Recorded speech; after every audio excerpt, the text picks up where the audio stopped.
Nosso convidado, o professor Isaac Costa, do IBMEC. Bom dia, professor, tudo bem? Bom dia, Marco. Um prazer estar aqui com você. Pô, prazer é todo meu. Muito obrigado aí pela sua participação, viu?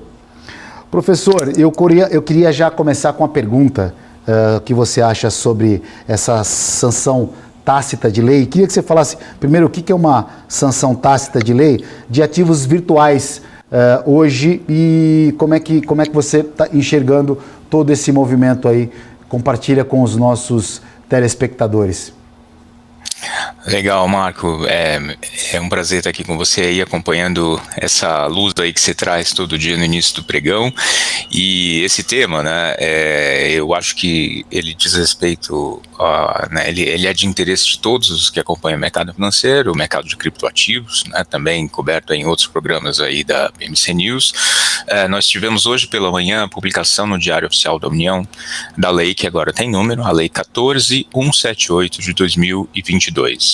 Essa lei, ela regula os ativos virtuais e a prestação de serviços de ativos virtuais. Isso significa que no Brasil, as exchanges de cripto, os prestadores de serviços envolvendo cripto, qualquer empresa que deseja emitir criptoativos ou empresas que desejam oferecer gestão de recursos envolvendo criptoativos, poderão se submeter a essa lei. E aí, o grande problema aqui é que existem algumas nuances jurídicas, né, do jargão jurídico, como você bem colocou aí, sanção tácita, vigência, mais ausência de eficácia. Por quê? Sempre que a gente tem uma lei que impacta o mercado, que impacta as relações sociais com alguma intensidade, é natural que exista o que nós chamamos de cláusula de vigência, que diz que aquela lei só vai valer a partir de uma determinada data. Então isso aconteceu com a Lei Geral de Proteção de Dados, por exemplo. É o exemplo mais recente, que teve essa vigência postergada várias vezes. Aconteceu com o Código de Processo Civil e por aí vai. Então, essa lei que foi promulgada hoje, né, que foi publicada hoje no Diário Oficial, em primeiro lugar, ela só vai valer daqui a 180 dias. E a gente já fala sobre o que significa ela valer. E a sanção tácita é porque, como a gente tem acompanhado desde o resultado das eleições, o Poder Executivo Federal parece que já está em modo, né, de hibernação, com a seta ligada para o acostamento. Então, o presidente da República, ele acabou não se manifestando sobre essa lei. Então, ela foi aprovada pelo Congresso Nacional e existe um prazo de 15 dias para que o presidente se manifeste, dizendo se ele veta a lei na sua integralidade ou se ele veta dispositivos da lei de forma justificada. Isso não aconteceu. Então, simplesmente essa lei passou, né, é igual aquele e-mail que chega na sua caixa e ninguém lê, né? E aí o ordenamento jurídico, ele prevê que ocorrendo essa manifestação, é sancionada essa lei. Então, ela vale a partir de hoje, por isso ela foi publicada no Diário Oficial. Essa manifestação, então, de 15 dias, a partir do momento que o presidente não tem essa manifestação, essa lei, esse prazo de 180 dias. Qual que é essa diferença? Por favor, professor. Então, maravilha. Então, os 15 dias foi para a lei ser promulgada. Ser promulgada, então, agora a lei tem número, ela está valendo, todo mundo tem que obedecer. E aí, o que essa lei traz, né, Marco? A gente tem visto aí, nos Estados Unidos, um projeto de lei tem tramitado lá no Congresso norte-americano. Na União Europeia, o Parlamento Europeu também tem discutido, né, a regulação desse mercado. E aqui no Brasil, o que nós vamos ter? Um regime de autorização prévia pelo Poder Executivo Federal. Tá? Então, eu e você, Marco, a gente quer montar uma exchange, né? Ou a gente já tem uma exchange de criptoativos que está funcionando.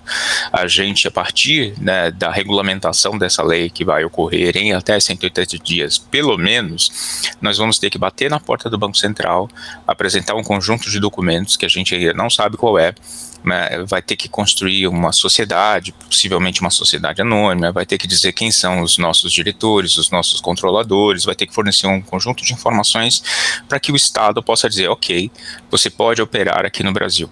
Tá? Então, basicamente, essa é a principal consequência dessa lei. E se você não fizer isso, o que vai acontecer? Você vai sofrer um processo administrativo, podendo pagar multa e, eventualmente, até incorrer na prática de alguns crimes previstos na lei dos crimes contra o sistema financeiro nacional. O exercício de atividades sem o devido registro, a oferta de valores mobiliários sem registro. Então, em princípio, você pode até mesmo sofrer um processo criminal. Tá? Então, é bastante importante que, a partir de agora, os empreendedores fiquem atentos aos desdobramentos dessa lei e que os investidores também observem se os produtos e serviços que eles estão consumindo foram devidamente autorizados pelo Estado. Tá? A gente sabe que o mercado cripto, muita gente não está nem aí para a manifestação do Estado ou, enfim, até não recebe de bom grado essa intervenção estatal. Tá? Mas o fato é que, se você quer ter segurança, se você não quer cair, né, num esquema semelhante da FTX ou da Celsius, por exemplo, da Voyager, né, se você não quer cair numa furada, pelo menos é interessante você verificar se essa empresa se deu ao trabalho de conversar com as autoridades. Tá? Senão, você simplesmente vai estar por sua própria conta em risco. E se você perder dinheiro, vai ser difícil você correr atrás de quem te causou aquele prejuízo perante o Poder Judiciário ou qualquer outra instância. Basicamente, essa é vamos dizer assim, a principal razão de ser dessa lei: dar segurança jurídica e alguma proteção para o investidor consumidor. Para você que sintonizou agora, a gente está conversando com o professor Isaac Costa do IBMEC. A bolsa cai 0,10% e o dólar com uma alta de 0,10%. Mercado financeiro, por enquanto, lateralizado. Professor, a questão de proteção, de segurança. Quando a gente está falando de ativos digitais, né, a gente está falando de criptomoedas em geral, vamos ser mais específico, né, do ativo que é bastante negociado, a gente quando são muitas corretoras de fora que atuam aqui no Brasil, né? Atuam no mundo, mas acabam atuando no Brasil através das plataformas. A gente fica muito em relação, quando a pessoa entra nesse ativo, ela fica muito, se torna uma presa muito fácil, digamos assim. Não vou nem usar essa expressão presa fácil, mas vamos falar que ela fica à mercê das regras da própria corretora em si, do sistema, né? Cada corretora acaba tendo a sua plataforma, cada corretora tem o seu compliance, que não é associado às nossas normas, ao compliance brasileiro, ao Banco Central, CVM. Então, fica num submundo. Como que a pessoa faz para justamente ter esse respaldo de que a corretora que ela está, onde está o dinheiro, a corretora que ela está operando, manifestou esse interesse de uma regulamentação junto às nossas normas, junto aos nossos órgãos regulatórios? Como ela faz para se certificar que essa empresa está preocupada para entrar nesse universo de forma bem sólida e transparente? Qual o caminho? Então, até hoje não havia uma forma 100% segura, né, dessas pessoas se certificarem de que haveria essa bênção estatal, por assim dizer, essa autorização estatal para a prestação de serviço, tá, Marco? Ou seja, a gente dependia muito, e depende ainda, vai depender por algum tempo, muito da palavra das próprias corretoras, das próprias exchanges, no sentido de que, olha, eu faço um cadastro adequado, eu supervisiono manipulação de mercado, eu coopero com as autoridades quando alguém tenta lavar dinheiro aqui dentro, etc, etc, etc. Existe uma guerra de narrativas, tá? Nesse sentido, acho que é bastante interessante dizer que a maior exchange do mundo, né, a Binance, ela tem, vamos dizer assim, se envolvido numa guerra de narrativas, né? A agência Reuters tem feito acusações muito sérias e, por outro lado, a Binance tem se defendido alegando que tem cooperado com as autoridades. Então, o que vai acontecer? Pelo menos em 180 dias, pouca coisa vai mudar. Mas depois disso, você vai ter um cadastro de quais são os prestadores de serviços virtuais autorizados pelo governo brasileiro a oferecer esses serviços aqui no Brasil. Tá? Os críticos dizem que isso cria uma barreira de entrada, que isso é um paternalismo estatal desnecessário, um intervencionismo desproporcional, mas na prática, né, Marco, imagina que você perdeu dinheiro no FTX, Marco, ou não? Você tá tranquilo? Não, tô tranquilo. Não, tá tranquilo? Então tá bom. Tô tranquilo. Infelizmente, quem perdeu dinheiro na FTX tá sofrendo agora, porque você vai ter que se habilitar no processo de recuperação judicial lá fora. Tá? Vai ter que constituir advogado lá fora, você vai ter que correr atrás, e muitas vezes em outra linguagem, né? Então você tem. Mas dependendo do valor que o cara tem investido, não vale nem a pena, né? Não compensa, não vai valer a pena, tá? Pagar advogado e lá se fora. Você... Exato. E se você, por exemplo, vai entrar com o Poder Judiciário aqui no Brasil contra, né, uma dessas empresas, muitas vezes você sequer encontra algum representante legal no país para citar um responsável, ou então você sequer vai encontrar bens. Tá? Então, assim...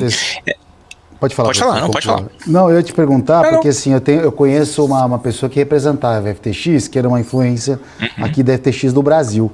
E super correto, uma pessoa trabalha, enfim, e aí ela acabou sendo a pessoa mais procurada pelos investidores para saber o que ela fazia, e algumas pessoas que foram e colocaram dinheiro através das mídias dela, enfim, acabou tendo um grande problema, mas ela não era responsável legalmente, ela só era uma influenciadora digital em relação a esse movimento. Não tem muito o que fazer, porque você não tem a quem procurar, né? Não tem o que fazer. Não tem o que fazer. E em escala global, tá, isso aconteceu com aquele Kevin O'Leary, que é um dos integrantes do Shark Tank. Ele divulgou que recebeu 15 milhões de dólares para ser um porta-voz mundial nas redes sociais da FTX. E muita gente colocou dinheiro lá em função, né, das recomendações dele. E aí, como é que fica? Você não é um representante legal, você é um influencer. Então, a sua pergunta, ela dá a oportunidade também da gente colocar na mesa não só o dever do investidor consumidor de procurar saber, né, sobre a idoneidade desses prestadores de serviços, mas às vezes os influencers, né, que se você vai ser contratado para fazer o marketing de um determinado produto, saiba exatamente quem é que está ofertando esse produto. Se essa empresa é idônea, se essa empresa adere à regulação local, senão você vai estar numa roubada, né? Podendo responder, inclusive lá nos Estados Unidos, algumas celebridades foram colocadas no polo passivo de algumas ações porque elas endossaram a FTX, né? O Matt Damon lá, que fez o comercial da Crypto.com, também teve a sua imagem arranhada porque ele foi o protagonista, né, de um discurso para investir naquele produto. E para fechar também, a Kim Kardashian teve que pagar 1,2 milhões de dólares porque ela postou um story no Instagram para divulgar um determinado criptoativo, os preços explodiram e, de acordo com a regulação norte-americana, ela deveria ter divulgado a remuneração que ela recebeu para fazer aquela recomendação. E ela não fez isso. Na verdade, não a remuneração em si, mas o fato de que ela estava sendo remunerada para oferecer aquela oportunidade de investimento. Então, fique atento se você é um influencer ou tem a pretensão de ser um influencer e recebe, às vezes, uma proposta para fazer uma propaganda de uma exchange um pouco obscura, numa jurisdição, né, que poucas pessoas conhecem, muito provavelmente você pode estar recebendo um valor que depois vai custar caro, vai custar a sua reputação. É que aqui a gente tem um grande problema, professor.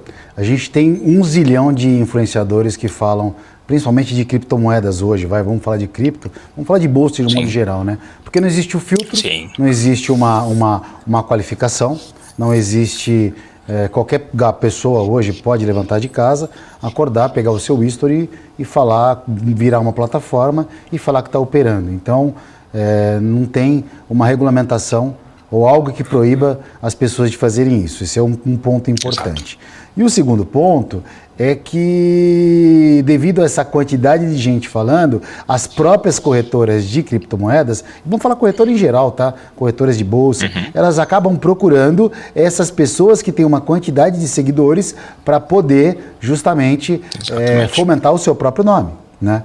Então, aí, por isso que as pessoas talvez não façam uma peneira em relação a isso, que eu falo, peraí, nesse universo de influenciadores, essa corretora FTX ou qualquer corretora de cripto está me procurando, me oferecendo dinheiro, me remunerando para que eu leve pessoas para lá, então eu vou aproveitar isso, é uma oportunidade para mim, e a gente sabe que às vezes o valor é tentador, né? Agora a pergunta é, por que nos Estados Unidos a gente tem essas multas, essas imagens de certa forma arranhadas dessas personalidades que você acabou citando, e aqui no Brasil não existe isso? Olha, a gente poderia ficar tentado a dizer que o Brasil tem uma tradição de impunidade, cultura, mas na verdade existe uma diferença sobre vamos dizer assim, não só a cultura, tá, Marco, mas a postura das autoridades nos dois países.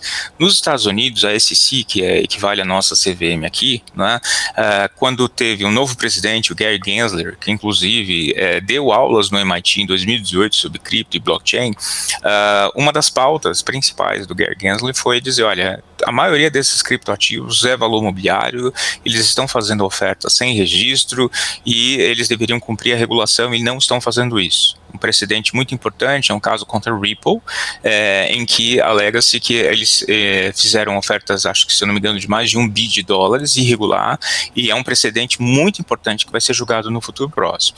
Então, lá nos Estados Unidos, tanto o SEC quanto o Departamento de Justiça, né, o DOJ, eles têm dito, olha, eu não preciso de uma nova lei para poder fazer o enforcement das leis vigentes. Isso não aconteceu aqui no Brasil.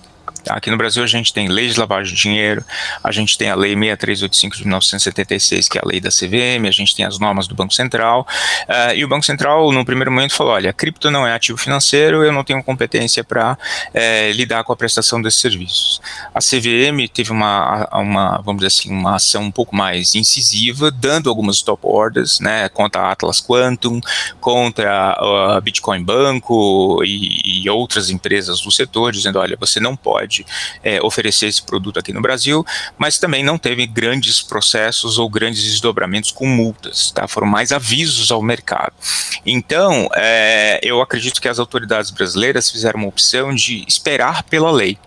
E a pergunta que fica, né, para você e para quem está nos assistindo essa manhã é quanto tempo, né, a gente ainda vai ter que esperar para que os investidores tenham alguma proteção? Né, pelo menos 180 dias.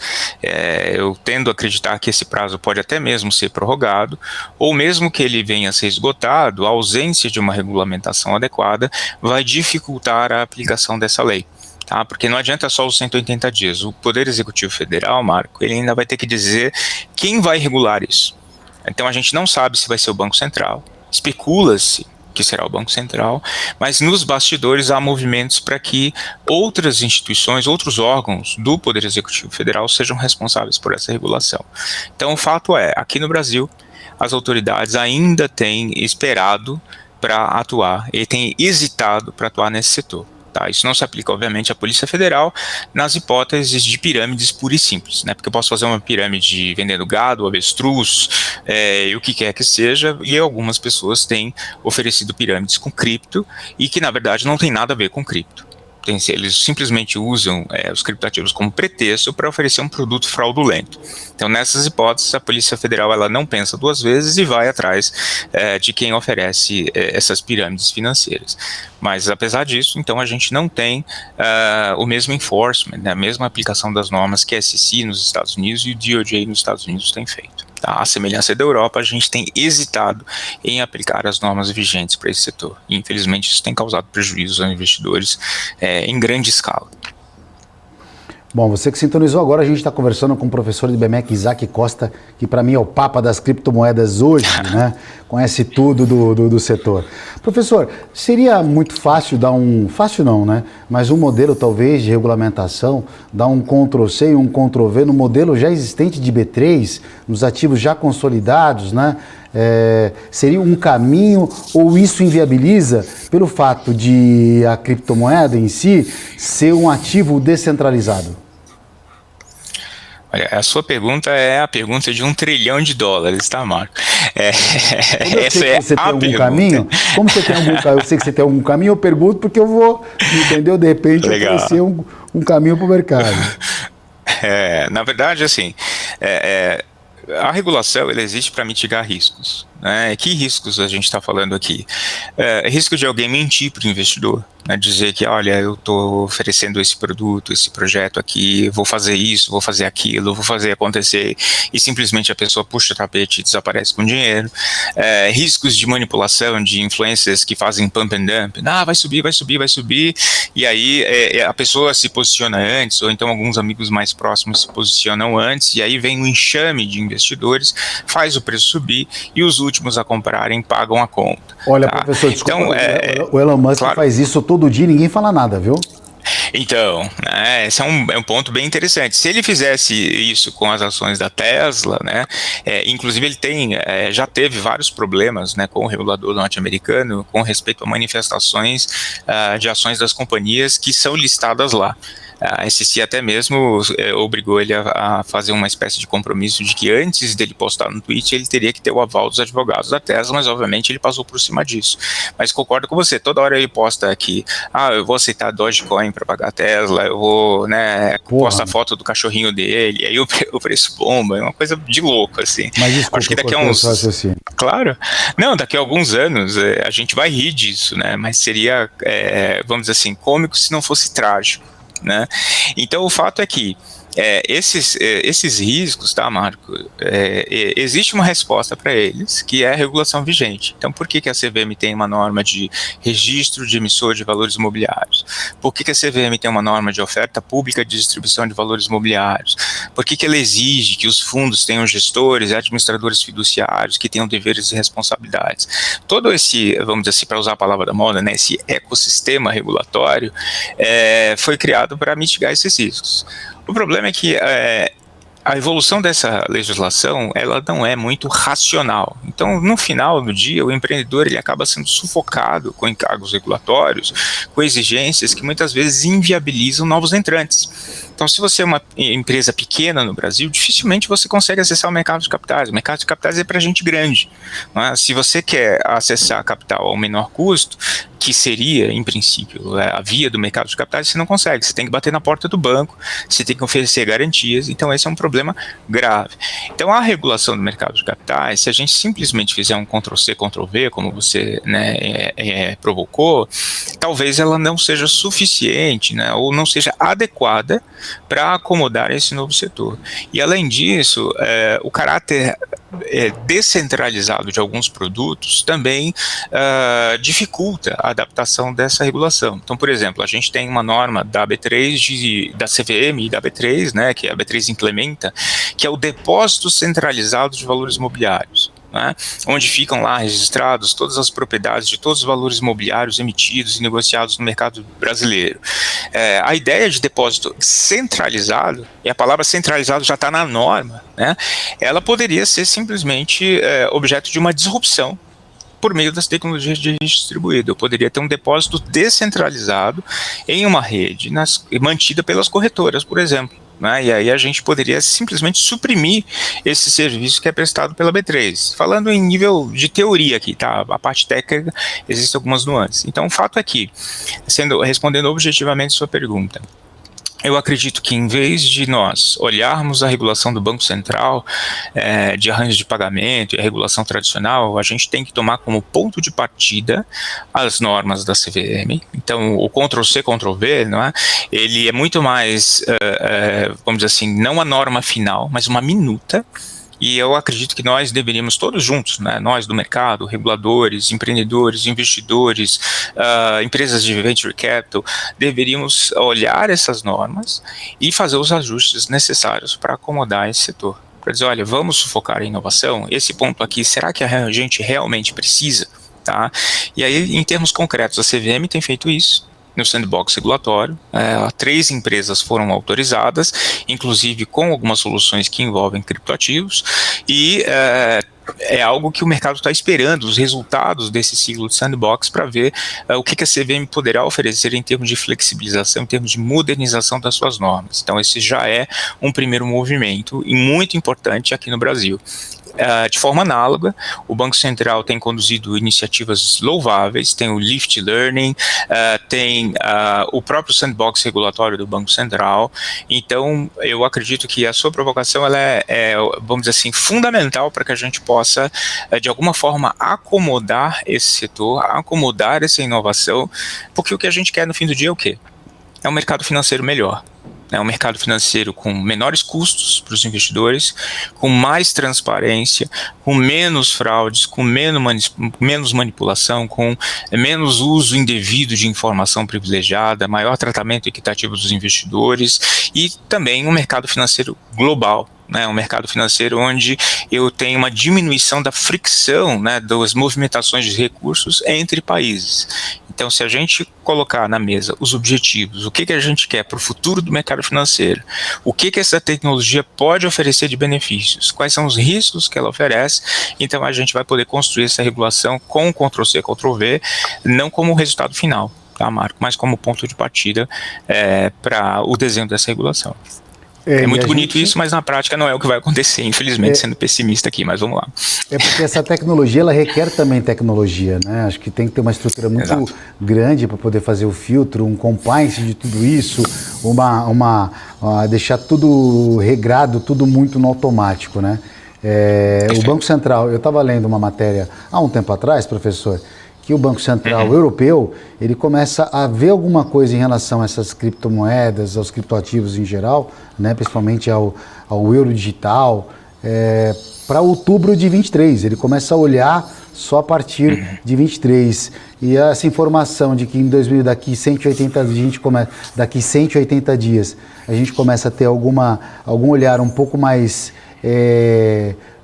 de carinho em relação aqui no Brasil também, a gente pode começar a pensar, professor, que 2023 é um ano em que o mundo realmente vai parar para começar a olhar essa regulamentação como um todo, já que 2022 a gente teve uma debandada de gente indo para criptomoedas e perdendo muito dinheiro por conta de quebradeira, por conta de queda, até mesmo por uma questão de juros em mundial. Então a pergunta é, em 23 o investidor desse tipo de ativo, ele pode se sentir um pouco mais seguro ou ainda vai ter que ser 24, 25 e daí diante? Olha, é muito difícil prever o futuro, né, Marco? Mas o fato é que a gente pode fazer algumas extrapolações a partir do que aconteceu esse ano. Esse ano nós tivemos um longo inverno cripto, né, que é quase uma era do gelo, se você parar para pensar, em termos de queda de preço, de debandada, de insolvência de empresas. Então, assim, é quase Game of Thrones, né? Os White Walkers estão vindo do norte lá e vão destruir tudo. Exatamente. Exato, a gente ainda não tem um Jon Snow ainda e a galera lá para lutar, mas o fato é que em 2023 a gente vai ter muito mais clareza, né, sobre o futuro desse mercado, tá? Eu espero, né? E um ponto importante para ajudar você e quem está nos assistindo aqui é que quando a gente ouve falar de euro digital, dólar digital, real digital principalmente, a gente tende a fazer uma associação com o mundo cripto, mas na verdade essas iniciativas são iniciativas chanceladas pelos estados de forma centralizada para tentar, vamos dizer assim, modernizar a sua infraestrutura de pagamentos e criar alguns novos modelos de negócios, tá? Então o real digital não é a criptomoeda do Banco Central brasileiro. Tá? Essas moedas digitais, o euro digital, não significa que você está abraçando a criptomoeda pelos estados. Significa, na verdade, projetos de tecnologia financeira dos estados que, na verdade, buscam competir com as moedas privadas, porque se você parar para pensar, né, os criptoativos, eles acabam sendo ativos privados, eles são superestatais. A tecnologia, ela dificulta a intervenção estatal. A China tentou banir o Bitcoin, baniu. Mas na prática, muita gente ainda usa Bitcoin na China. Algumas empresas continuam minerando Bitcoin na China. Tá? Então, o real digital, o euro digital, são projetos que vão ter desdobramentos importantes em 2023 e talvez a usabilidade, a segurança jurídica, a flexibilidade, o nível de adesão das empresas vão fazer com que muitos dos benefícios dos criptoativos acabem também sendo observados dentro do contexto desses projetos. Claro, jamais os benefícios decorrentes da descentralização vão ser transferíveis para o real digital ou para o euro digital ou para qualquer outro produto de moeda digital de Banco Central, porque exatamente são moedas centralizadas. Mas vai enfraquecer, né? O sucesso desses projetos pode enfraquecer os casos de uso do setor cripto. Então, em primeiro lugar, é importante frisar isso. E, em segundo lugar, a regulamentação ela pode ser determinante. Das duas, uma, ou para oferecer segurança jurídica para novos investimentos nesse setor, ou então para que a gente possa ter, vamos dizer assim, a inovação sendo totalmente sufocada pelos encargos que vão ser impostos a essas empresas. Tá? Então, 2023, né, se 2022 foi o ano da Copa do Mundo, o ano do Elon Musk lançando o foguete, e por aí vai, né, eu acho que 2023 vai ser o ano decisivo do mercado cripto, né, vai ser o season finale, talvez, aí, dessa era do gelo cripto, eu diria para você. Tá, mas por hora, a gente está vendo esse mercado ainda sofrendo bastante. O risco da Tether sofrer um colapso por conta da inexistência de lastro dos dólares, né, que sustentam a paridade, né, do Tether com relação ao dólar, o risco de, eventualmente, a Binance sofrer uma corrida de saques e não conseguir honrar. Existe muito FUD, né, não sei se você já ouviu falar desse termo, FUD, que é a sigla de Fear, Uncertainty and Doubt, né, medo, incerteza e dúvida, que normalmente, quando alguém começa a questionar os riscos desse mercado, fala assim, essa pessoa está gerando FUD. Né? Então existe muito FUD no ar, existe muita incerteza no ar, e 2023 vai ser o ano decisivo, vai ser o ano em que nós saberemos se haverá uma primavera cripto ou não. Ok, conversamos com o professor do IBMEC, Isaac Costa. Professor, muito obrigado pela participação aqui, tá? Nos